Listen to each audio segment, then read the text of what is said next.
Sawadee Kap. Hello and welcome to Daily Wisdom, Walking the Path with the Buddha. Today we're going to be doing live meditation. On Saturdays, we get together in order to do live guided meditation. And this is a way for us to come together, support each other, encourage each other, and help us to deepen our practice through meditating together as a group. If you're watching this on Facebook, YouTube, Twitch, Periscope, or you're listening to this on our podcast, we also have people in our Zoom virtual classroom who are all going to be meditating together at the same time. So I would like to welcome you to our live guided meditation and invite you to go ahead and take a seat or stand or lay, depending on which position you like to meditate in. So go ahead and take that position now. If you're on the floor, you might want to put some cushions under your rear and kind of get that up higher to lessen the angle on your hips and your knees. If you're laying down, just want to lay flat on your back with your arms resting at your sides. And if you stand, you can just stand with your arms to the side. You can also clasp your wrist either in front of you or behind you.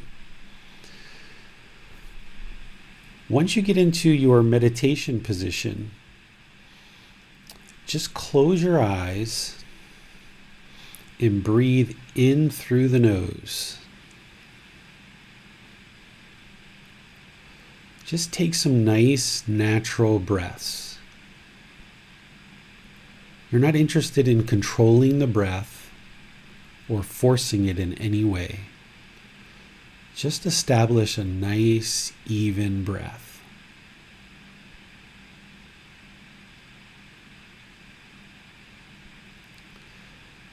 As you're starting to breathe in through the nose and out through the nose, bring the mind to the breath. Allow the breath to be your anchor. You would like to fixate the mind on the breath, because the breath is the present moment.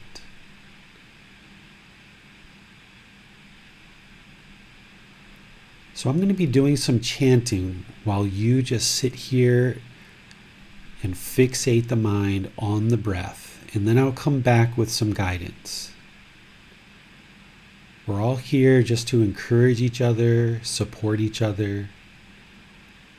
We understand that this is an independent practice, but it is beneficial to come together as a community and meditate. We can encourage and support each other. So just fixate the mind on the breath.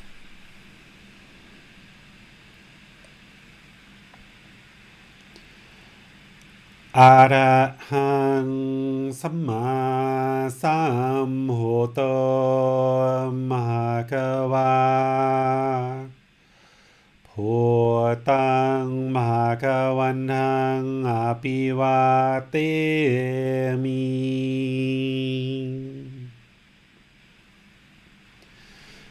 Savakhato Bhagavata Tammo Dhammang Namasami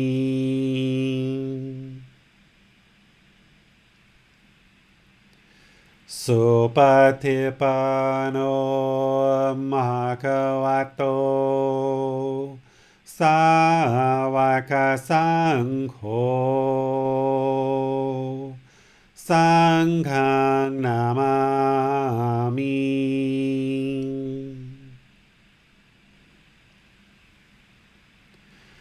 Namo Tassa Bhagavato Arahato Samma Sambuddhassa.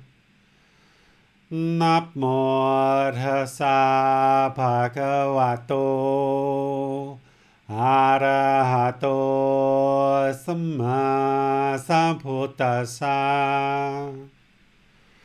Namo Tassa Bhagavato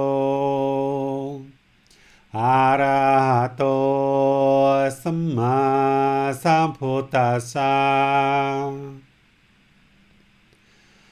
Iti piso มภะคะวาอะระหังสัมมาสัมพุทโธวิชาจารณังสัมพุโนสักขาโตโรกาวิตู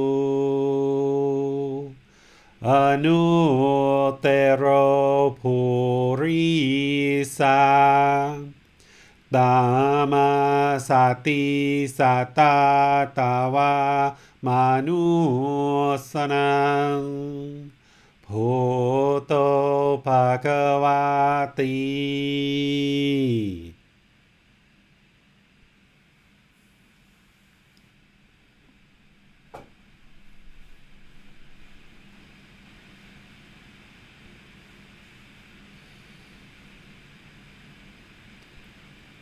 Okay, you should just be breathing in through the nose and out through the nose.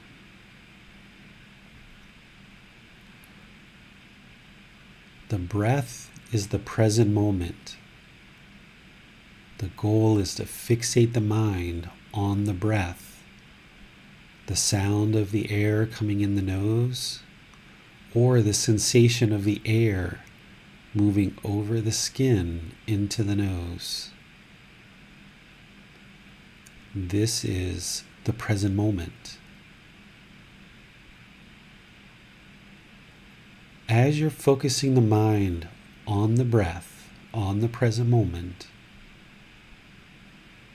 the mind's going to want to go to the past and thoughts in the past. When you observe that, cut off those thoughts, let them go. Bring the mind back to the breath. Don't try to label them. Don't judge the thoughts. Don't try to figure out where they're coming from or why they're arising. As soon as you observe the thoughts and you realize the mind is not focused on the breath, cut it off and bring the mind to the breath. Likewise, if the mind goes to the future, as soon as you notice that, wherever it is, when the mind's in the future, cut that off, let that thought go, and bring the mind to the breath. When the mind's in the present moment, it can be peaceful, calm, serene, and content with joy. Breathing in through the nose and out through the nose.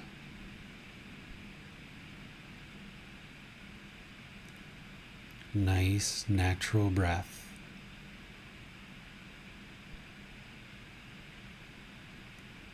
If the breath is short, know that it's short. If the breath is long, just know that the breath is long. Just observe the breath, the present moment. Breathing in and out.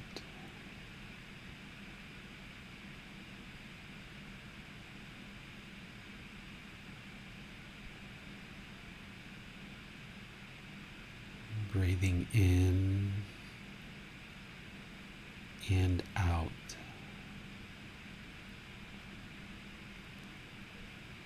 If there's any thoughts that arise, ideas or perceptions, any time the mind is not on the breath, cut that off, let it go.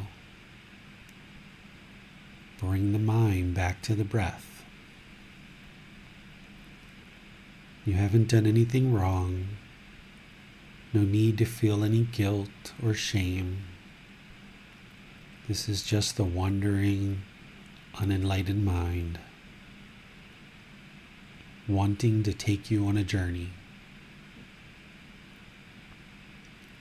And wherever you notice that, you just cut it off and let it go. The more you train the mind this way, the more you'll gain control.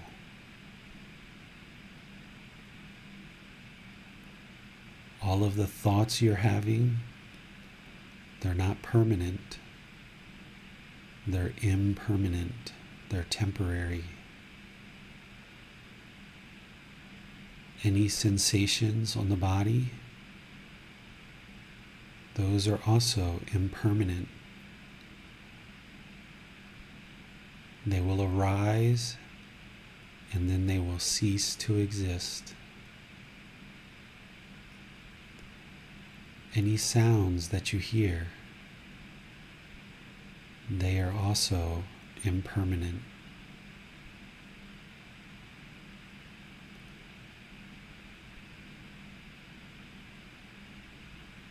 Breathing in and out.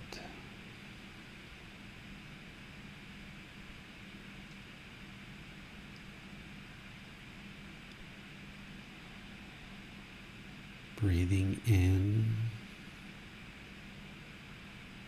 and out.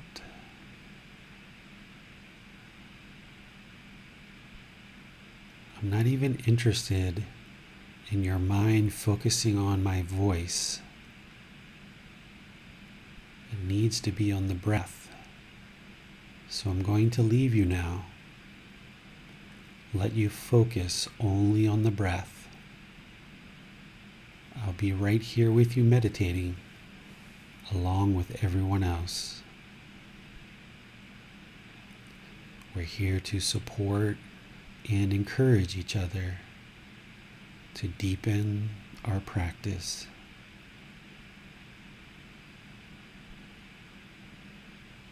You have nowhere to go. There's nothing to do. No one needs you right now. Just focus on the breath.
อะระหังสัมมาสัมพุทโธภะคะวาพุทธังภะคะวันตังอะภิวาเทมิ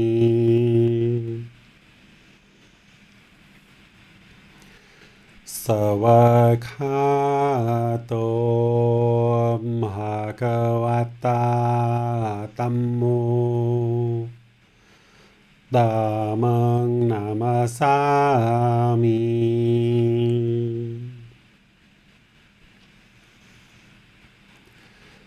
สุปฏิปันโนภะคะวะโตสาวกสังโฆสังฆังนามามิ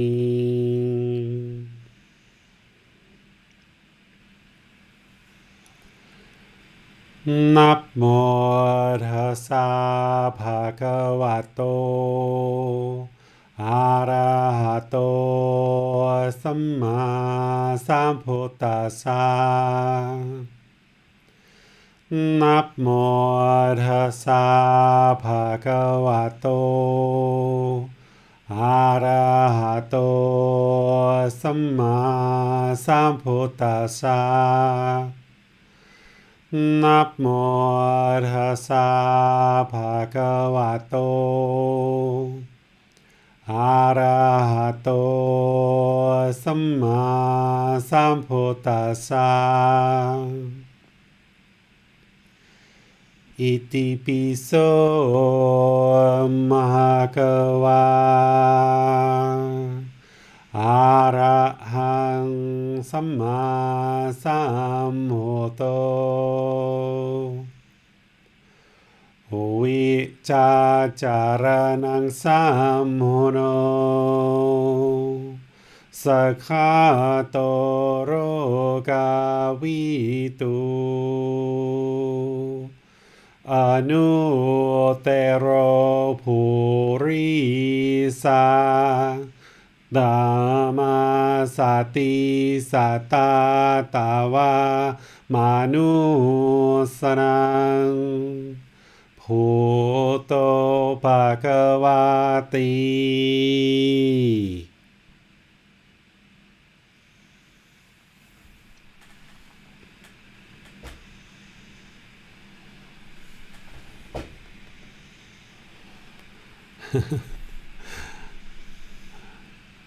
How are you guys doing? I'm not usually in front of a clock when I meditate, and surprised we're almost did an hour again. Looks like it was about 50 minutes of meditation. Felt like it was 10. So glad to see more people have joined since we've been meditating, and welcome to all of you. On Wednesday and Saturday, we do meditation. And on Sundays, we do a talk from the book, Developing a Life Practice, The Path That Leads to Nibbana. This week, we're in chapter 15, but tomorrow, Sunday, we're going to be in chapter 16, which is craving is the problem. What is the solution? And you can download this book for free, or you can get a printed copy or a Kindle copy if you like, and follow along in this group learning program. Because on Sunday, we do our full talk about that chapter. And then in our Facebook group, Daily Wisdom, Walking the Path with the Buddha, that whole week, we are discussing that chapter from Sunday to Saturday. And there's videos, there's podcasts, there's quizzes, there's these online classes to help you learn. Starting on Sunday of each week, we start a new chapter. And then on Wednesday, we either do breathing mindfulness meditation, loving kindness meditation, or Buddhist chanting. And then on Saturday, we right now are doing meditation and taking questions after meditation on anything from your practice that you would like to discuss and get help with.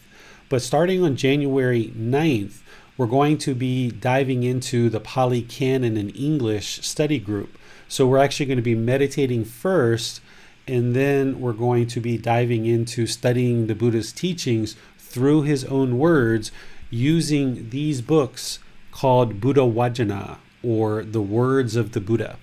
This is a book series of 13 books called Buddha Vajana, an anthology of Dhamma revealing the hidden. And what we're going to be doing is studying these in depth and helping you to gain understanding of the Buddha's teachings through his own words.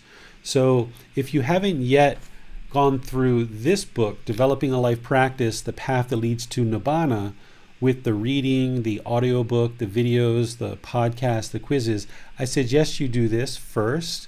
And that's going to probably take you a good 6 months to a year. It's a real dedicated program. Take you 6 months to go through once, and then a lot of times people like to go through it again. And then you can also join the Pali Canon study group at the same time if you'd like. If you've got the time and you can study both, you can actually do both. Or if you'd like to do one, Developing a Life Practice, The Path That Leads to Nibbana, and then move into the Pali Canon study group afterwards, you can do it that way as well. But either way, I'm here to help you to learn and practice these teachings through all the various resources that we offer, including these online classes and personal guidance as well. You can reach out and schedule an appointment where we can meet either weekly or once every 2 weeks or once a month, so that in addition to all the resources and classes that we offer, you can get private one-on-one guidance to help you learn how to take these teachings and implement them in your daily life based on situational things that you've got going on. And we can discuss those privately through Zoom or audio. We'll have the video and audio going, so we'll be able to connect just like we're sitting in the same room together. So now that we've had a chance to meditate, I would just like to open up to see if there's any questions that you guys might have on meditation itself or anything from the Buddhist teachings that will help you on this path to enlightenment, which is a peaceful, calm, serene, and content mind where you no longer experience any discontent feelings like sadness, anger, frustration, irritation, annoyance, guilt, shame, fear, loneliness, boredom, shyness, resentment, jealousy. All of these discontent feelings can be eliminated through learning and practicing this path to enlightenment and training the mind. So I'll turn it to our moderator, Max, and see if we have any questions. Hi, David. Well, it appears we have no questions at the moment. Okay. Maybe we need a second or two more to type, but we may not have any questions at the moment. So Yeah. And we do have one actually. Okay. So here's Julia. She says, "Is it easier to meditate when we go to nature?" Depends on what you mean by easy, Judith. I think let's share this. The Buddha suggested that when it's time to meditate, that you find a tree and you go to the trunk of the tree, the base of a tree, and you meditate at the base of a tree. Because of course he was a forest dweller. He started out in the forest his entire journey to enlightenment was 6 years, but for 4 of those years he was alone by himself in the forest. So he was very comfortable and very well rooted in meditating at the base of a tree, or the foot of a tree is what he called it. So you can try that, and that can definitely help your practice. That's what he recommends. And oftentimes in those kind of environments, it helps when you first get started because it's fairly quiet and pretty still. But then you don't want to get attached to any one particular place to meditate. You don't want your mind to get so comfortable with that when you move to another place that you're not able to actually meditate. So if you move the mind around in different locations, you kind of challenge it and you test it.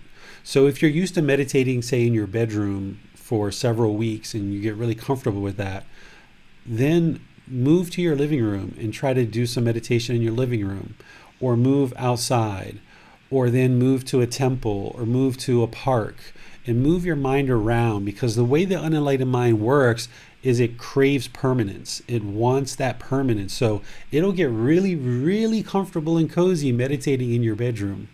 And then when you try to move and go somewhere else, you won't get quite the same level of meditation because the mind is not appreciating this impermanence. It doesn't understand this impermanence, and it wants that permanence. So rather than give it what it wants, which is permanence, you've got to challenge it and test it and train it to understand impermanence and be comfortable with that. Because that's the core problem with the unenlightened mind, is it doesn't like impermanence. So what you would like to do in order to train this mind is start introducing impermanence into the mind so that it becomes more and more comfortable with it. And then as things happen in daily life, when you're around your friends and everybody's speaking kind and everybody's speaking wholesome, and the juices are flowing and you're feeling really good with your friends, but then somebody comes and barges into the conversation and interrupts you, rather than getting angry at that and reacting out of anger, the mind has impermanence soaked into it so well, you just recognize this is impermanence and you deal with it however you deal with it, but at least you won't react out of anger or hostility. And through doing this, through implementing this impermanence and allowing the mind to gradually get trained and comfortable with this, then the mind can let go of the things that it's holding on to so tightly, and you'll get more and more peacefulness and contentedness in the mind. We have a question from Milan. Hi, Teacher David. What do you do about leg throbbing when you're sitting for a longer duration? Leg throbbing, I would just move. I would change positions and get comfortable. One thing you'll want to take a look at is make sure you've got proper circulation in your lower legs. If you're sitting and your hips have a real steep angle, it'll cut off the circulation, or it can also happen at your knees or your ankles. So all of these things should be just very, very loose. And if you can get your rear up in the air really high and your legs down on an angle, then it opens up your hip and gets more circulation there. And your legs, when you bring them in crossed, you don't want to tuck them in real, real tight. You want to just kind of put one in front of the other, or some people will stack them one on top of the other. It's very rare nowadays that people can do like the full locust, and you don't have to do that in order to meditate. It's not about contorting your body. It's about just making it comfortable. So if you have your hips adjusted where there's not much of an angle, you've got one leg in front of the other, where they're not actually crossed, they're just one leg in front of the other or stacked on top of each other, which gives the circulation in your legs. And then if you still get throbbing at that point, then just kind of shift and move. You might need to stand up in the middle of your meditation session. You can actually change positions during meditation. If you start in the seated position, you can then notice that the legs are throbbing, go to standing or go to laying, because this meditation position you have is impermanent, just like everything else. So you're not going to be able to stay there permanently. I'm not a fan of the teaching of just grin and bear it and push through the pain. Gautama Buddha never taught this. Inflicting pain on the body isn't training the mind, because if the body is experiencing physical pain, the mind is just going to feel pain, pain, pain, which means you can't train it to focus on the breath and let go of all of these thoughts and ideas and perceptions and bring it into the present moment, letting go of the past and the future. So if the body is experiencing pain and the mind feels that, or even this throbbing, just change positions. But first, before you go into meditation, be sure that you've set up mindfulness in front of you. That's what the Buddha says. Set up mindfulness in front of you. Awareness of mind, and make sure that your body is in a nice, comfortable position, but not luxurious. Okay, thank you, David. We have no more questions. Okay, so these sessions are just getting us started to set aside time on Saturdays to spend some time meditating, supporting each other, encouraging each other. We've got winter ahead of us, so these sessions will be really great to help you move through the winter. But the idea is that you use the teaching that you receive in these classes on Sunday, Wednesday, and Saturday, and you implement it into your personal life so that it's not just here that you're actually meditating. You should build up a practice where at a minimum you're meditating once a day, and you need to build that up. So if you can only do 5 or 10 minutes at a time, that's fine. Just get in the habit of making the decision to actually meditate once a day, either morning, midday, or evening. And then once you build up that practice, just add another session. So you go from 1 session a day to 2 sessions a day. And now you build up that practice and you make your time longer and longer without setting an alarm. Just make your time longer and longer so that you go from 5 or 10 minutes to 15 or 20 and then go up to 30 and beyond. And then if you've got the time and you've already got 2 sessions underway and you've been doing that for a while, noticing the benefits, then feel free to add a 3rd session. That's what Gautama Buddha did. He meditated morning, midday, and evening. So this is really, really helpful for the improvement of the condition of the mind. There's only 2 meditations that you're going to need as part of your practice. It's the one that we just did today, which is breathing mindfulness meditation. This is solving the core problem, the primary problem that the Buddha discovered in the mind, which is craving, desire, attachment. And the second meditation that you need is loving kindness meditation, the one that we did last week. Loving kindness meditation is going to help to eliminate hatred, anger, and ill will from the mind and all those lesser versions of that, so that you can then practice loving kindness or active goodwill towards all beings.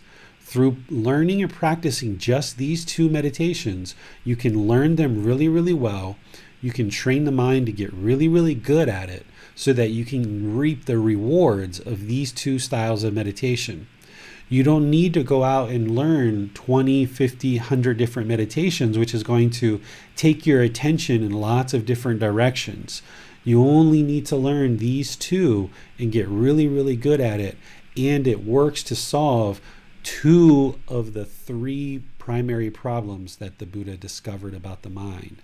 And I talk about this when we discuss the 3 poisons, which is in chapter 8, which we already discussed as part of this program. But if you're just joining us for the first time, you can pick up the book, you can listen to the videos, the podcasts, the audiobook, and all the other resources that are available for you to start learning these teachings slowly but surely. All the students that are studying with me are all at different places in their practice.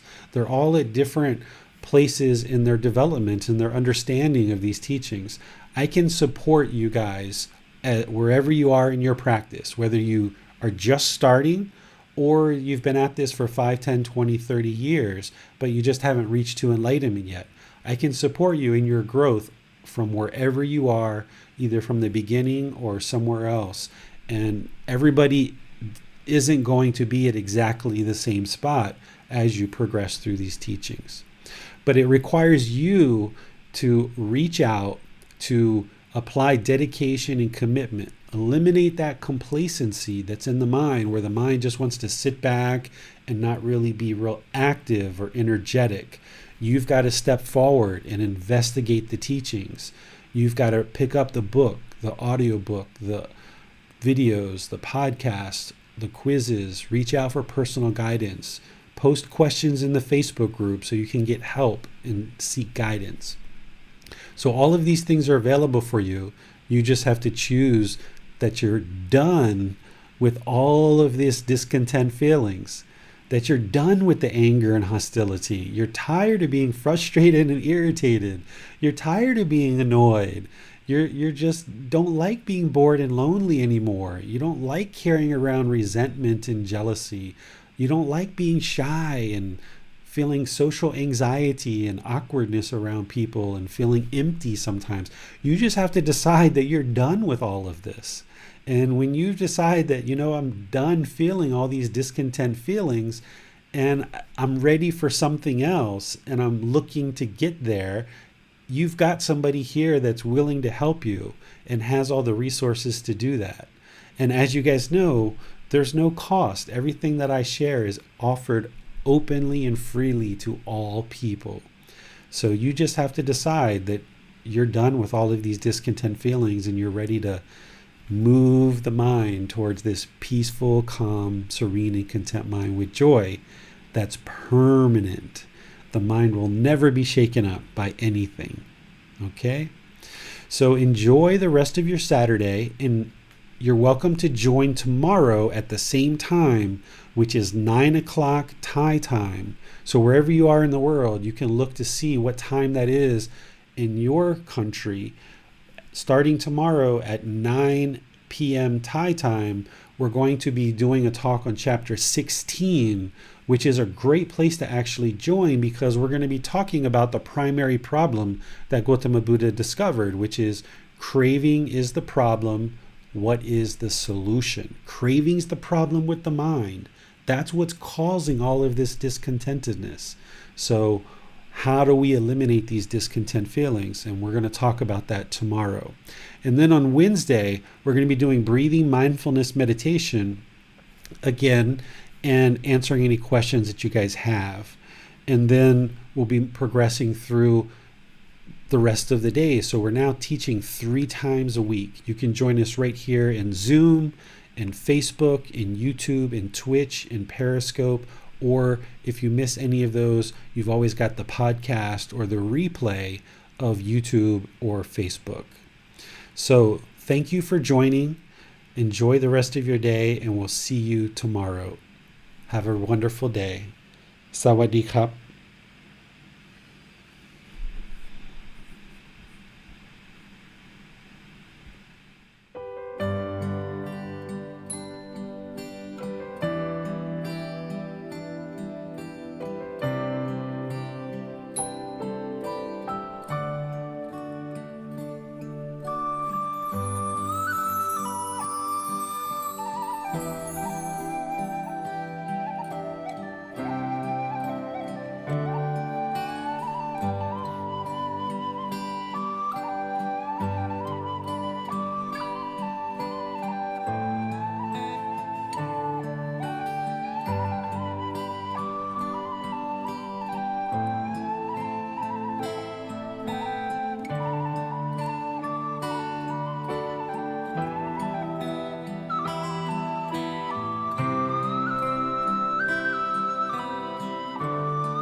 Thank you again for watching.